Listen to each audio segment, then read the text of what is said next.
Teresita? Sí, claro. Ya, está grabando.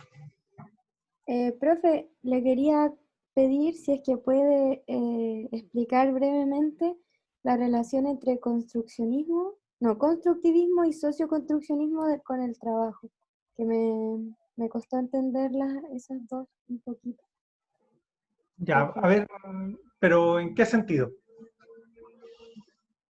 Em, como, eh, como en el sentido de que, a ver, voy a revisar aquí bien mis preguntas que las tenía anotadas. Dale, dale, si no hay problema. Eh, que salía que el constructivismo ¿Sí? genera el modelo de competencias y habilidades modernas. Ese punto me costó comprenderlo porque como que me costó relacionarlo desde Maturana y todo lo biológico y todo, como aterrizarlo en términos del Ya, trabajo. perfecto. Mira, a ver, vamos a intentar explicarlo. Hasta como los años 1920, la psicología no se metió mucho en el mundo del trabajo y literalmente se empezó a meter en el mundo del trabajo por la Primera y la Segunda Guerra Mundial. De hecho, algo que no aparece mucho y no te lo van a reconocer mucho los psicólogos estadounidenses, sobre todo, es que el mayor financiador de estudios a todo ámbito, sea física, biología, química, psicología, sociología, el ámbito que tú te imagines, es el ejército de Estados Unidos, porque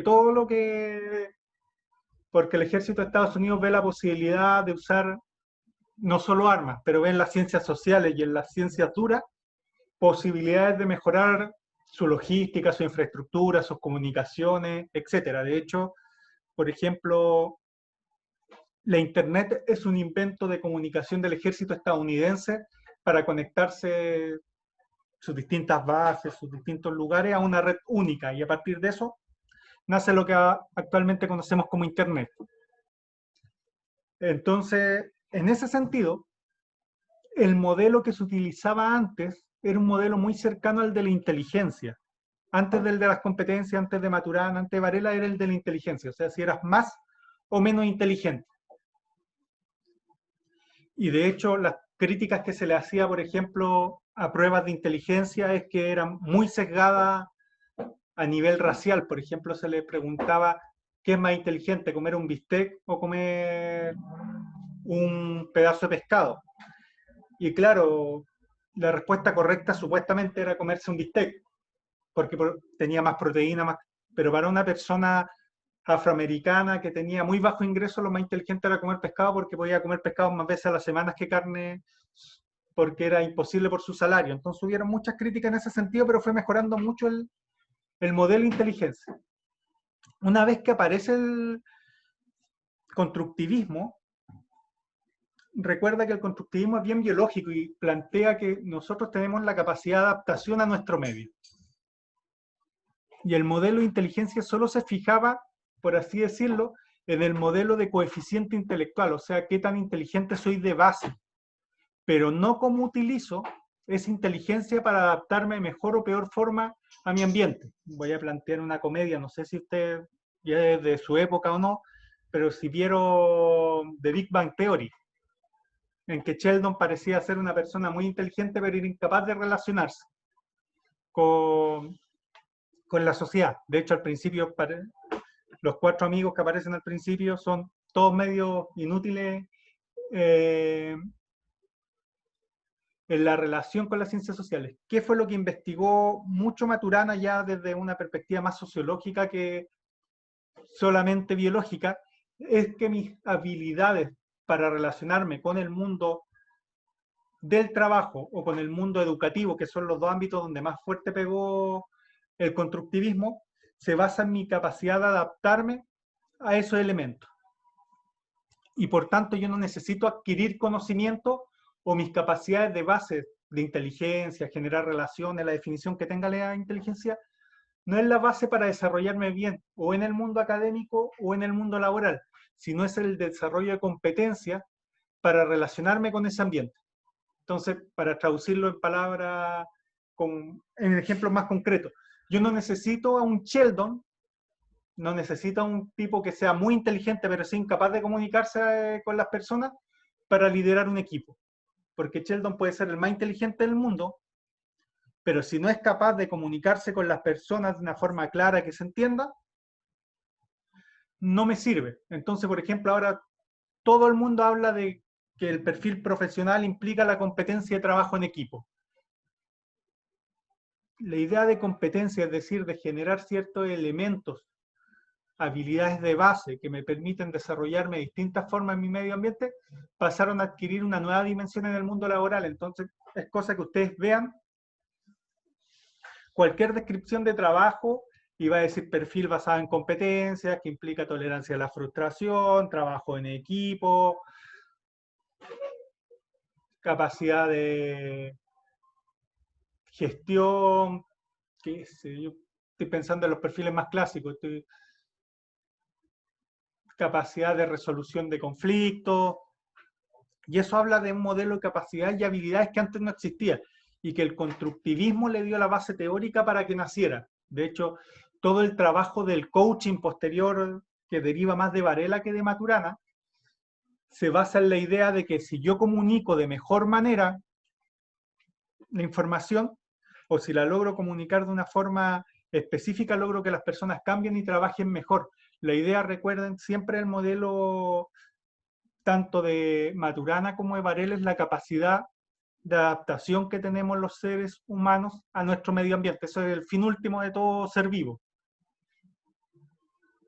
Y si logramos generar competencias que nos permitan facilitar ese proceso en pos de un objetivo, el elemento básico que desarrollaron, tanto en el mundo laboral como en el mundo académico, más bien dicho, educativo.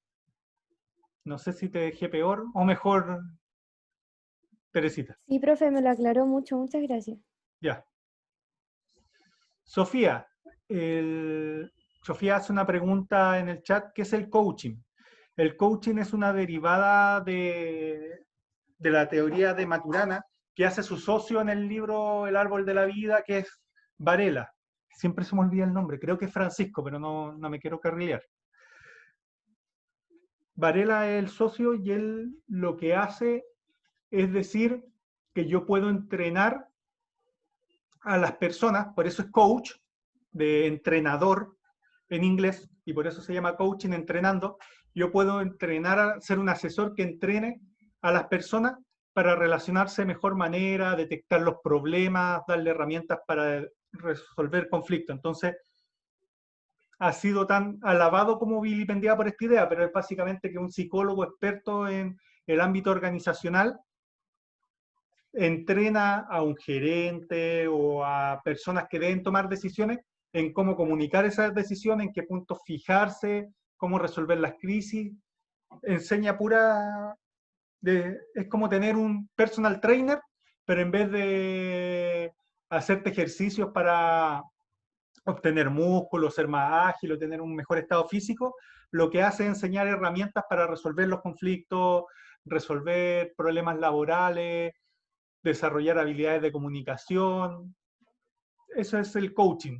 Y bueno, el coaching ha tenido como derivadas un poco más místicas, como el coaching ontológico, como derivadas más clásicas, que es la que te estoy comentando en este momento, que casi tener los grandes gerentes en Estados Unidos tienen un psicólogo o un experto en coaching, porque ahora ya dejaron de ser psicólogos, también pueden ser de otras ciencias sociales, y que se basan en enseñarle a la persona a relacionarse con los otros, en detectar los problemas con anticipación, ser capaz de... Básicamente es como un tipo que toma las grandes teorías de la psicología, la sociología, la antropología, y las logra bajar a elementos básicos que se les puede explicar a una persona para que tome decisiones de forma más rápida. Ese es el coaching en palabras, o haciendo un resumen más o menos de todo su desarrollo en los últimos años.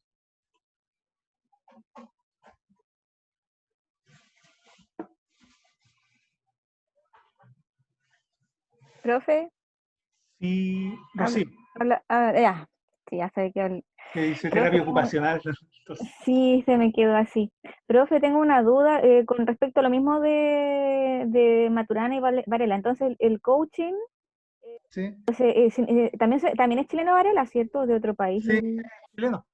Es, de hecho, un Y hasta exiliado dónde? político. Ya, y esto, usted me dice que, claro, utiliza en Estados Unidos, entonces, ¿cuáles fueron como los lugares de expansión del coaching? El coaching es un tema, a ver, básicamente Maturana trabajaba en Estados Unidos y Europa, básicamente porque acá en Chile no te financian investigación. Y Varela trabajaba en Estados Unidos también como exiliado político, pero era un tipo bastante inteligente. Y ellos trabajaron en California, que es Ya. uno de los estados que clásicamente, de hecho, siempre se me olvida el nombre de la universidad, entonces no me acuerdo si es la Universidad de Palos Altos o la UCLA, que es la Universidad Estatal de Los Ángeles. Una de las dos. Siempre se me olvida, pero es una de ¿Cuál, esas dos. la UCLA? Sí. O la de Palo Alto, que es la otra universidad importante que había en la zona, en los suburbios de Los Ángeles. En uno de esos dos trabajan y se desarrollan la idea, pero recuerden que ellos partieron siendo científicos, estoy hablando de biólogos, o sea, los primeros libros y los primeros trabajos de Maturana son hiperbiológicos, estamos hablando del tema de que él estaba viendo el sistema nervioso de las ranas y cómo reaccionaban frente al movimiento, así partieron sus investigaciones, hasta después ir derivando en lo que podríamos decir la faceta más mística del constructivismo, que es el coaching ontológico, pero ellos parten con eso en California y por supuesto esa idea pasa a ser muy atractiva porque les daba a la empresa una herramienta que no tenían antes. Antes las empresas tenían, por así decirlo, el jefe déspota, casi como caricatura, el tipo que gritaba a la gente, que mandaba y no era capaz de comunicar la información. Así, imagínense el peor jefe del mundo, así eran como los jefes de las grandes compañías del mundo. El tema es que no daba cuenta de las nuevas posibilidades de relación, no solo humana, sino, por ejemplo, a ver, que si estoy en el ejército y qué sé yo, yo fuera soldado y un teniente me dice tienes que ir hacia X punto, en el ejército se puede entender ese tipo de liderazgo.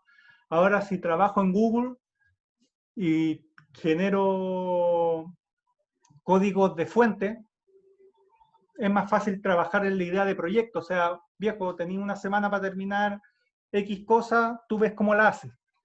Y ese tipo de forma de trabajo no coincidía muy bien con ese tipo de jefe. Entonces las grandes compañías de Estados Unidos se dieron cuenta, sobre todo en el ámbito de servicio, que necesitaban otro tipo de liderazgo. Y esta idea del coaching pegó muy bien en ese tema de liderazgo. Y por supuesto eso se expandió al mundo, cayó muy bien en Europa, porque Europa quería tener otro tipo de empresa, no la clásica empresa. Y también acá en Latinoamérica, el lugar donde más fuerte ha pegado, aparte de Chile, porque básicamente Varela después de la dictadura volvió a vivir acá, es en Brasil. Brasil tiene centros de coaching y tiene cursos online, tiene una serie de, tiene un muy gran desarrollo en ese ámbito porque además Brasil es probablemente uno de los centros, no es probablemente, es el centro industrial más grande de Latinoamérica, incluso superando en muchos ámbitos a México, que México pasó a ser la factoría barata de Estados Unidos. Entonces, donde haya muchas empresas que producen grandes fábricas, grandes centros tecnológicos, el coaching está presente.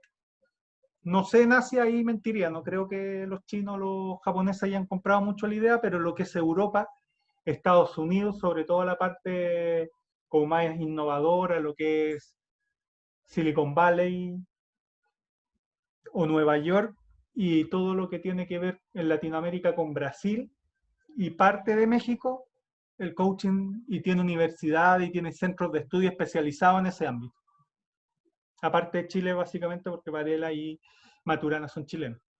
De hecho, todo nuestro sistema educativo, todas las reformas educacionales desde el 90 y tanto, son hechas desde la perspectiva constructivista.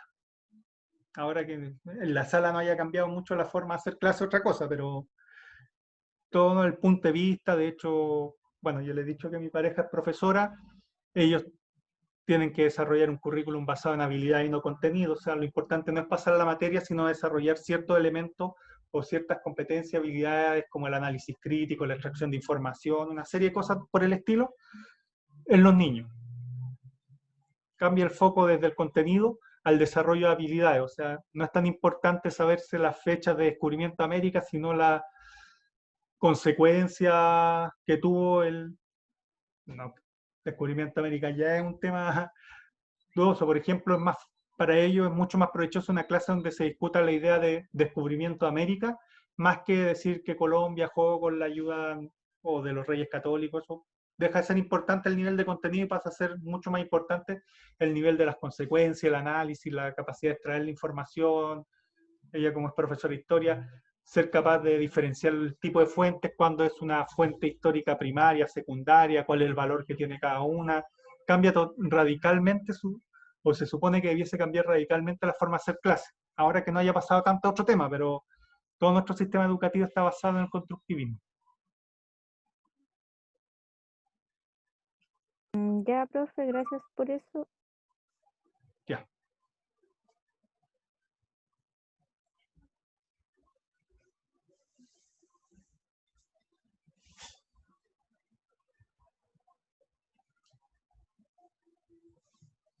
Preguntas, consultas.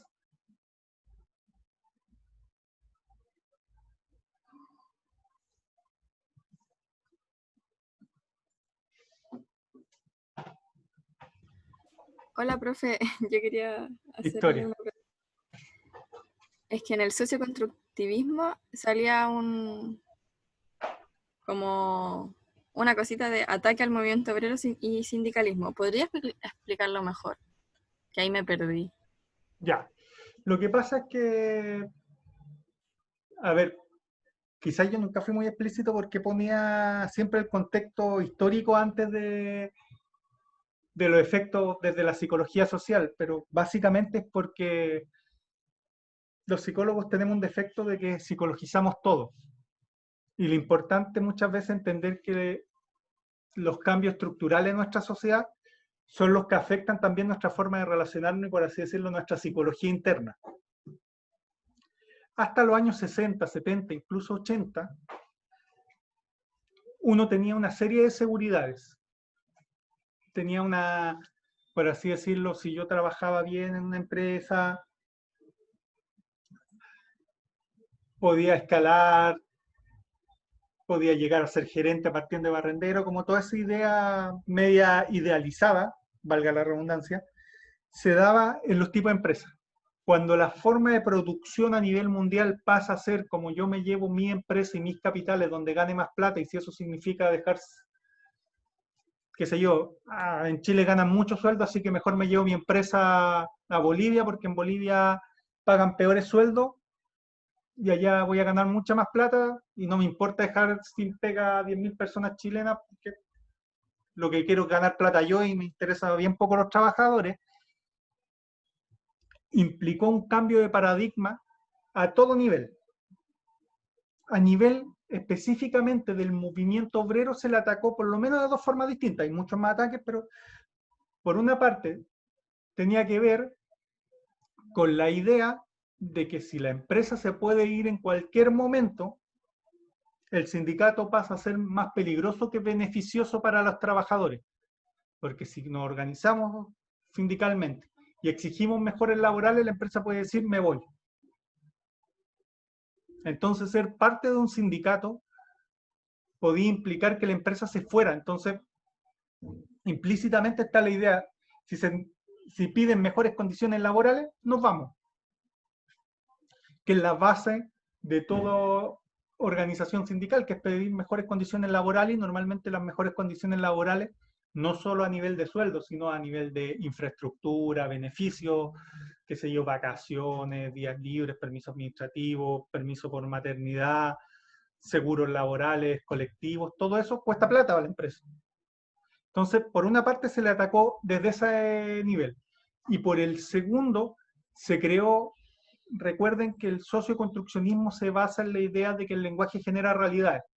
Entonces, cuando la realidad dice que si yo trabajo 10 años en el mismo lugar, soy un fracasado, que lo importante es ser emprendedor, ser mi propio jefe, construir mi propio camino, le quita, por así decirlo, le quita la validez ideológica al sistema sindical, porque el sistema sindical se basa en la idea de que los trabajadores van a estar mucho tiempo en la empresa, cuando en la actualidad la mayor parte de los jóvenes, de los nuevos egresados de la universidad, está pensando en estar poco tiempo en un trabajo e ir buscando cada vez mejores trabajos donde se gane mayor dinero, no tanto en su ámbito de la salud o el ámbito de las ciencias sociales, pero sí en ingeniería, sí en medicina.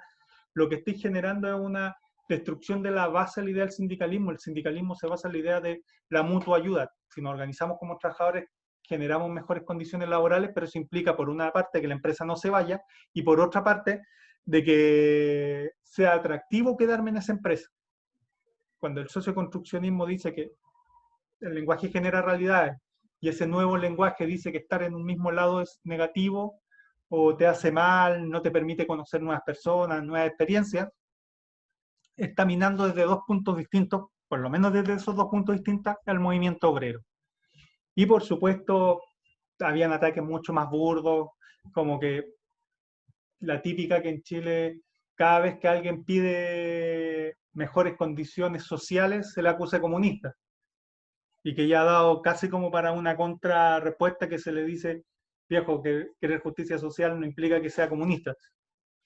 Pero esa idea, todas esas construcciones del lenguaje fueron afectando por lo menos de esos dos elementos al mundo, al sindicalismo y al movimiento obrero. De hecho, la sindicalización en Chile es ridícula. Estamos hablando del menos del 7% de los trabajadores están sindicalizados y casi todos esos sindicatos son del sistema público, no de la empresa privada. No sé si te contesté la pregunta, Victoria. Sí, me quedó clarito. Perfecto. Profe, entonces cuando en el mismo socioconstruccionismo habla de que la constante incertidumbre como control social, ¿se refiere a eso que mencionó? Como que la empresa se puede ir en cualquier momento, entonces mejor no pertenezco al sindicato, una cosa así. Exactamente. Lo que pasa es que Zygmunt Bauman plantea la idea de modernidad líquida en el sentido de que antes la realidad era, voy a parafrasearlo, era sólida. O sea, yo sabía que si nacía iba a X colegio, sacaba X notas. Pongamos que voy a ver algo ilustrativo de Chile. Voy al Instituto Nacional, que es supuestamente uno de los mejores colegios de Chile. Soy entre los primeros del Instituto Nacional, voy a ir a la Universidad de Chile, voy a estudiar, qué sé yo, alguna ingeniería de las que tristemente se llaman duras, o sea, como ingeniería de verdad, porque las otras le dicen blanda como si fueran de mentira y no tuvieras que estudiar 5 años, pero ya, una ingeniería industrial, eso me va a permitir entrar como rango medio en alguna gran empresa chilena y al par de años voy a poder ser gerente general. Esa claridad en tu vida, esa carrera que uno podía organizarse desde chiquitito, lo que dice Zygmunt Bauman es lo que desaparece. Y desaparece porque se empiezan a eliminar todas las seguridades. No es seguro que siendo el mejor estudiante vaya a entrar al Instituto Nacional, que no es seguro que siendo el mejor estudiante del Instituto Nacional vaya a estudiar a la Universidad de Chile, no es seguro que si eres uno de los mejores notas en tu ingeniería X vaya a tener el trabajo que tú deseas, y todo eso va minando y claro, termina en lo que tú planteas muy bien, que básicamente mejor me quedo calladito, no molesto mucho, porque siempre es posible que prescindan de mí. Ya no hay seguridad, entonces prefiero conformarme con poco que pedir mucho, porque si pido mucho quizás me quede sin nada. Ya, profe. Gracias.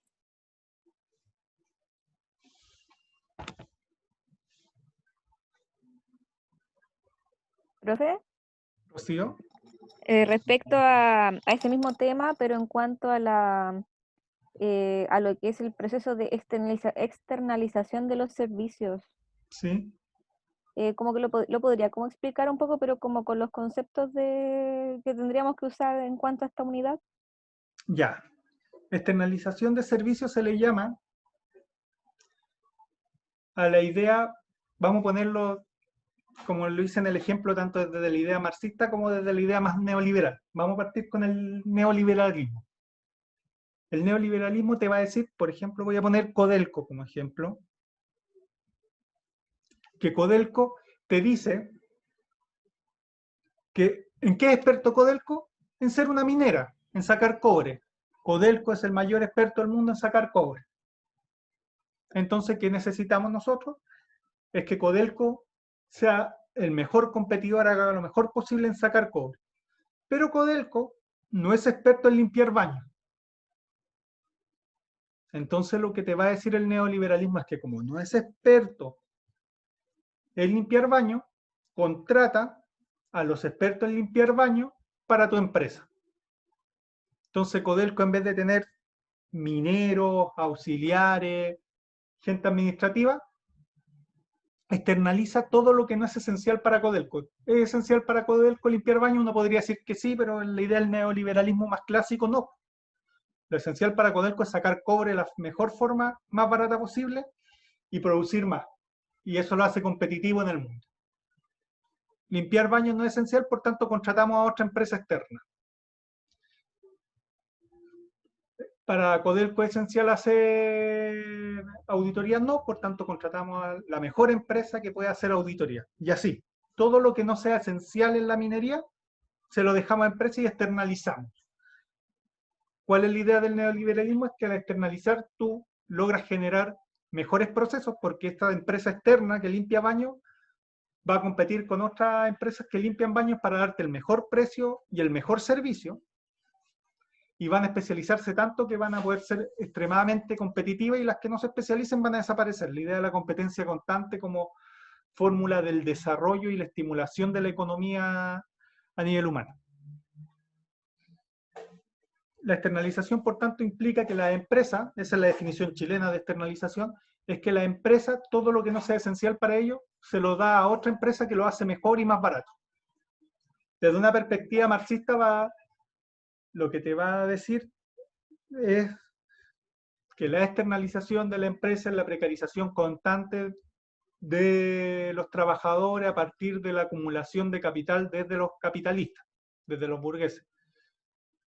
Palabras más simples. Si yo tengo una empresa donde hay mineros, hay auxiliares, hay gente de contabilidad, todos juntos en la empresa pueden armarme un sindicato gigantesco, eso es peligroso, entonces mejor tengo solo mineros y todo el resto les bajo el sueldo, los contrato por empresas por afuera, y así el nivel de la plusvalía del trabajo de esos trabajadores, la ganancia va a ser mucho mayor, porque esos trabajadores, al no poder sindicalizarse a los externos a la empresa, van a ganar mucho mejor, mucho peor sueldo que los trabajadores que sí son parte de la empresa.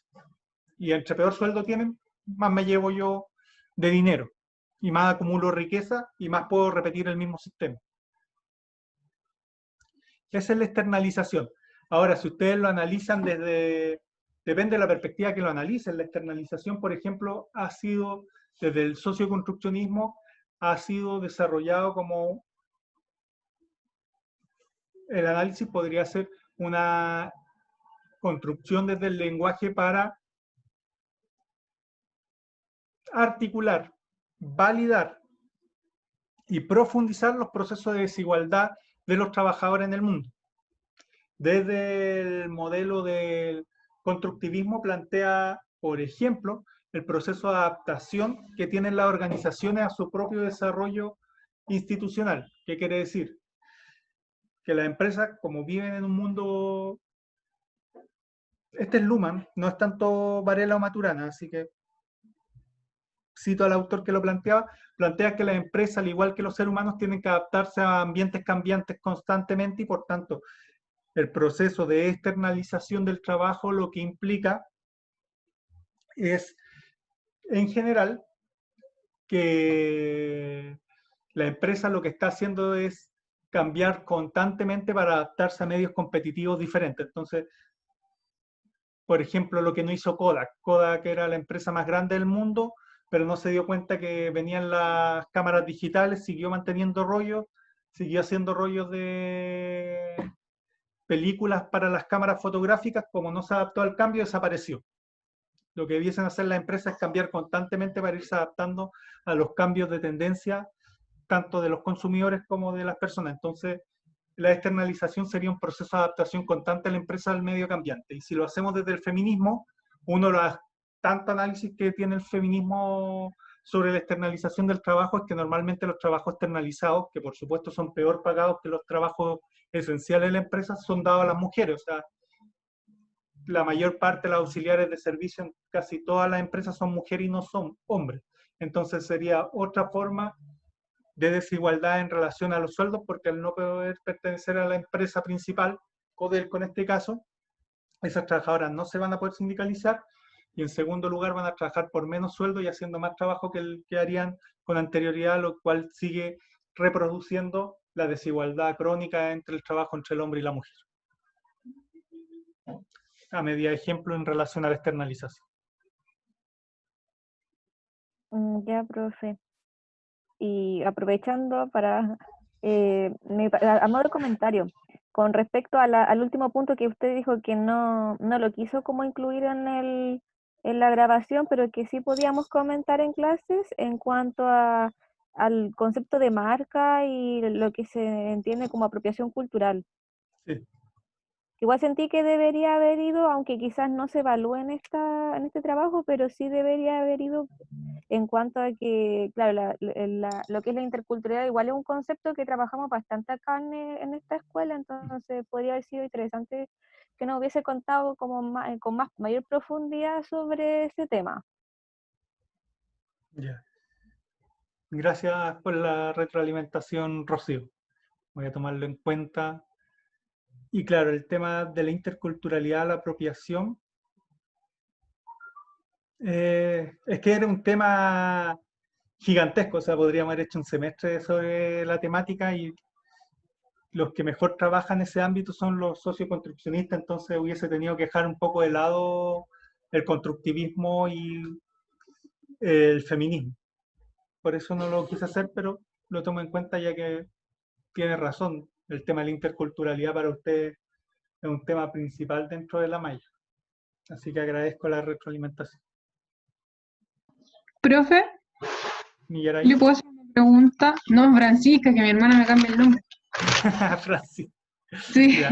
que usamos la misma cuenta. Profe, yo hace un poquito rato me pude meter, no sé si alguien le habrá preguntado acerca de la modernidad líquida y su relación con la incertidumbre. Que esa parte no me quedó claro, no sé si ya lo hablaron. Si no, para revisar después la grabación.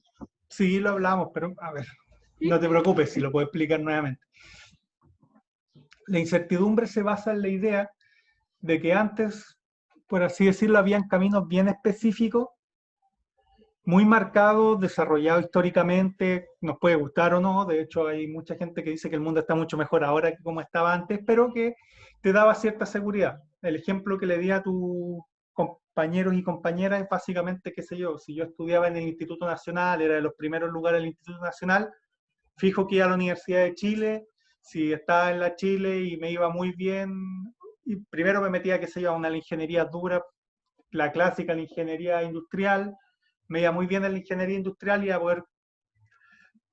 iba a poder postular a estar, partir desde un puesto medianamente alto en alguna de las grandes empresas chilenas y al par de años ser gerente de alguna empresa chilena. Y el camino estaba muy clarito y no había mayores desviaciones. Entonces uno tenía la claridad, es como la idea del ejército, si yo parto como soldado raso y lo hago bien, paso a cabo, y después de ser cabo y así llego y genero lo que se llamaba una carrera laboral. Y esa carrera laboral me decía con claridad qué tengo que hacer, cómo lo tengo que hacer y por cuánto tiempo lo tengo que hacer para tener ciertos beneficios. La idea de la incertidumbre constante es que ahora puede que yo sea el mejor alumno del Instituto Nacional, puede que entre a la Universidad de Chile, puede que estudie la ingeniería, sea uno de los mejores puntajes y puede que no tenga trabajo.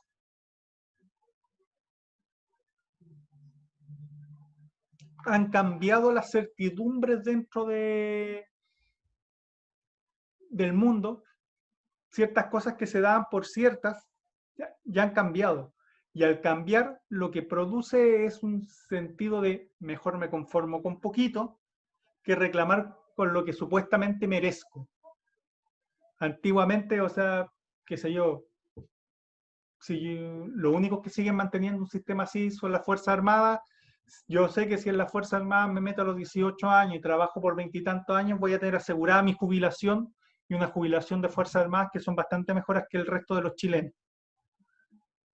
Ahora tú como trabajador civil puedes trabajar toda tu vida y arriesgarte a tener una pensión por miserable o que necesite la ayuda del Estado.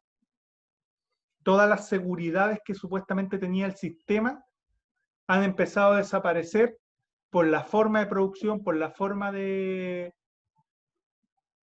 cómo no va cambiando tanto el mundo laboral como el mundo económico de forma constante, lo que hace es que al final uno prefiere asegurarse con muy poquito a ser capaz de pelear por derechos laborales, por sindicalizarse, por cambiar, y al final termina siendo más válida la idea de ser mi propio jefe que el de pertenecer a algo, lo cual resalta aún más el individualismo extremo de esta época específica de nuestro desarrollo como sociedad. Francisca, no sé si te dejé más claro. Sí, profe. Entonces, eso fundamentaría la idea de los emprendimientos y todas esas cosas. Exacto, o sea, el emprendimiento, de hecho es cosa que se lo pregunten ustedes. Probablemente muchas de ustedes o muchos de ustedes van a preferir ser emprendedores a trabajar, qué sé yo, 44 horas en un Cefam en condiciones bien difíciles, con pacientes cada media hora, teniendo que hacer la típica, porque no solo hacen la atención en el Cefam, tienen que hacer la atención en el territorio, hacer talleres y todo eso estarlo anotando constantemente en un sistema computacional que es básicamente el que califica si están o no haciendo el trabajo, termina siendo más desgastante que probablemente ser su propio jefe y qué sé yo, generar un centro de atención. En mi caso, por ejemplo, psicólogos se asocian y arman un centro de atención psicológica X, donde entre todos pagan el arriendo y cada uno se consigue por separado sus pacientes. Profe, pero eso también justificaría, por ejemplo, que en las empresas no hagan contratos a largo plazo porque así la gente trabaja más para cuidar lo poco que tiene. Por supuesto, ¿Por eso? de hecho, hay sistemas de management que se basan en esa idea. Creo que lo puse en el video, que es el sistema que inventaron los coreanos, que decirte, mira, ustedes nos cuestan 200, una empresa lo ofrece hacerlo por 100, si ustedes se bajan a 150, nosotros vamos a seguir manteniéndonos con ustedes porque lo queremos, pero en la verdad lo que te están diciendo es, te vamos a bajar el sueldo 25%. Y eso lo repiten cada 5 o 10 años y van mejorando las condiciones de ganancia de la empresa por sobre los sueldos de los trabajadores. Y claro, o sea, de hecho se ha puesto, y es una crítica que se hace al mundo más empresarial, que se ha puesto todo un aparato ideológico comunicacional que da la idea de que trabajar 10 años en el mismo lugar es un fracaso, de que eres un colaborador de la empresa, pero en verdad ser un tipo de Rappi no me hace colaborador de la empresa, simplemente me hace un trabajador precarizado y sin ningún derecho laboral. No tengo derecho a descanso, porque dicen tú administras tu propio tiempo, pero probablemente esas pobres personas trabajen el doble de lo que trabajaría una persona con contrato. Si me caigo de la moto, de la bicicleta, el auto que estén manejando, el que tiene que pagar el accidente soy yo y no la empresa, que pasaría cuando estoy contratado. Y una serie de cosas que se le da un valor específico al emprendimiento personal, cuando en verdad si uno lo ve en relación a los derechos laborales, es una decreciente depreciación de esos derechos laborales que eran dados y significados como básicos en la forma en que un trabajador tenía que relacionarse en el mundo del trabajo. Y que ahora por necesidades, por las formas de relación entre la compra y el producto final, en la forma de organización, eso dejan de ser trabajadores, se les llama colaboradores de la empresa y al final son personas con muchas peores condiciones que un verdadero trabajador. Gracias, profe, se pasó. Sí.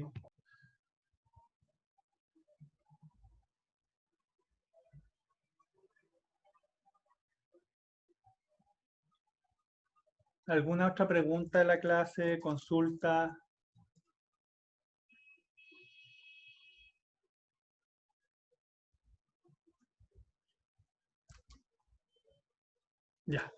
Al parecer no, así que ¿alguna pregunta? Dijo que Una Jessica. pregunta, pero del trabajo. Y aquí vamos a pasar esa parte. Ah, ya, bacán. Que quería saber que si en el caso de elegir responder desde las corrientes postmodernistas, podemos ocupar las tres o elegir solo una teoría. Si eligen responder desde las teorías postmodernistas, yo creo que es más fácil solo una. Yo Ya. creo que es más fácil. Ahora, si quieren hacerlo desde las tres y se arriesgan, mejor. Apreciaré su capacidad de elaboración de esa idea. Pero igual, por ejemplo, el construccionismo social con el constructivismo son casi opuestos Ujú. a nivel ideológico. No sé cómo lo harían, pero si lo logran Y hacer, no sé, dos o algo así, no sé. sí, o sea, probablemente el feminismo o parte del feminismo, porque no todo el feminismo es así, parte importante del feminismo tiene muy buena relación con el socioconstruccionismo, por ejemplo. Ah, ya, profe, bacán. Gracias.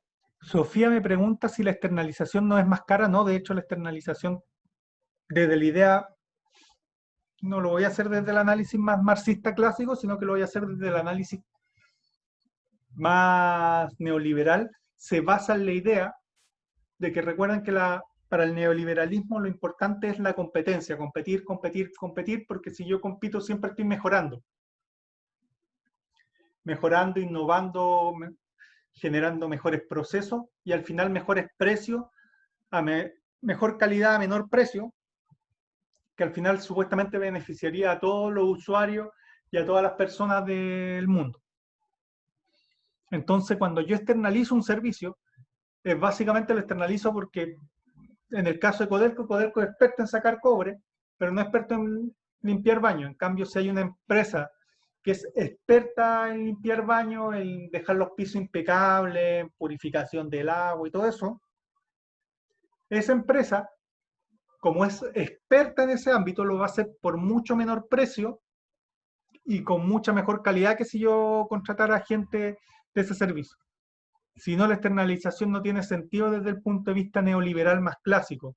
Para el neoliberalismo, la competencia constante siempre va a producir mejores precios y mayor calidad. De hecho, por eso critican mucho a los sistemas estatales, porque los sistemas estatales no tienen que competir y como no tienen que competir, se vuelven procesos poco innovadores, más caros y terminan siendo una carga al Estado que si se les diera a los privados, porque los privados van a estar intentando innovar constantemente. Parte base de su ideología. Por eso, Sofía, la externalización siempre se basa en la idea que va a ser más barato. Si yo tengo un trabajador y le pago 450 lucas, si yo digo voy a externalizar este servicio, probablemente porque van a haber empresas que van a decir yo puedo hacer lo mismo no por 450.000 pesos, sino por 400.000. Y otra para ganarse el contrato va a decir no, yo no lo hago por 400.000, lo hago por 380.000. Esa es la idea que se basa en el capitalismo más clásico, que es, no, perdón, el neoliberalismo clásico, la escuela de Chicago, que es la competencia constante siempre a generar mejores productos a un menor precio. Desde el marxismo o desde la socialdemocracia, por supuesto, esa idea se discute constantemente, pero es lo que plantea el neoliberalismo, que es la base de la idea de externalización. Ya entendí, muchas gracias. Profe, en relación al trabajo tengo una pregunta. Perfecto. Si cuando elegimos, o sea, la situación está relacionada con el feminismo y queremos usar los siguientes conceptos para saber si están bien.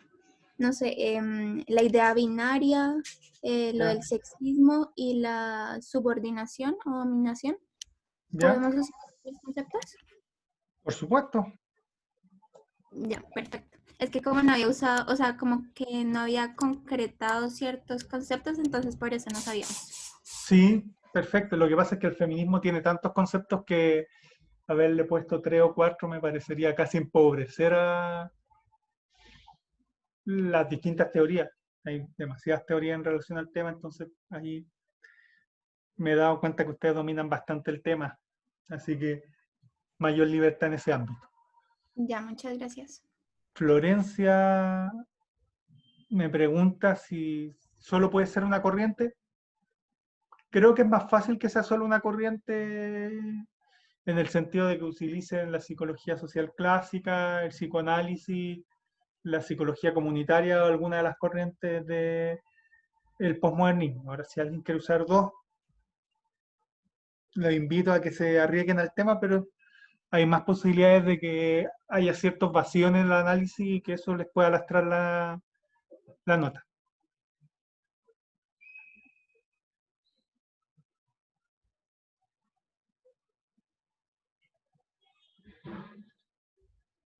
De nada, Florencia.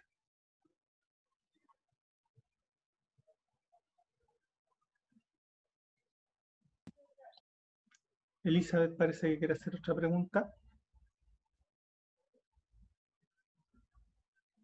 No, todavía no las tengo. La verdad es que este fin de semana esperaba revisar los trabajos y no tuve tiempo, pero ya esta semana tengo la ventaja de que estoy teóricamente con una semana de descanso del colegio, así que parto revisando los trabajos mañana y yo creo que en general por lo que me demoro un día, día y medio, así que el miércoles debiese estar las notas. De hecho, espero enviárselas el miércoles para que tengan varios días para saber cuál es su nota antes del próximo trabajo.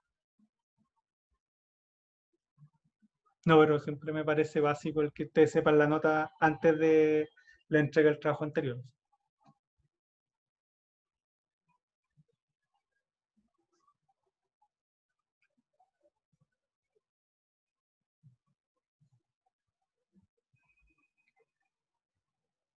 ¿Alguna otra pregunta, consulta?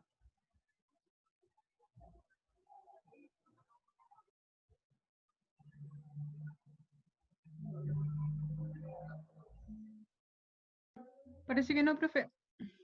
Ya, Francisco. Bueno, si no hay más preguntas o consultas, lo dejamos hasta aquí por hoy día. Recuerden que la próxima semana me voy a conectar igual a las 2 como todas las semanas, pero va a ser más para responder preguntas finales en relación al trabajo, entendiendo que el día 22 se entrega el trabajo más tardar, para yo tener unos 3 días de revisar y subir sus notas al sistema del USACH. Así que eso.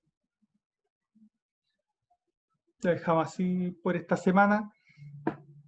Siempre pueden mandarme mails si tienen preguntas más específicas y no pueden esperar hasta el próximo lunes. Así que cuídense y nos vemos la próxima semana. Nos vemos. Chao, profe, que esté bien. Chao, profe. Chao, profe, que esté bien. No, profe. Chao, profe, gracias. Chao, profe. Chao, profe, gracias. Chao.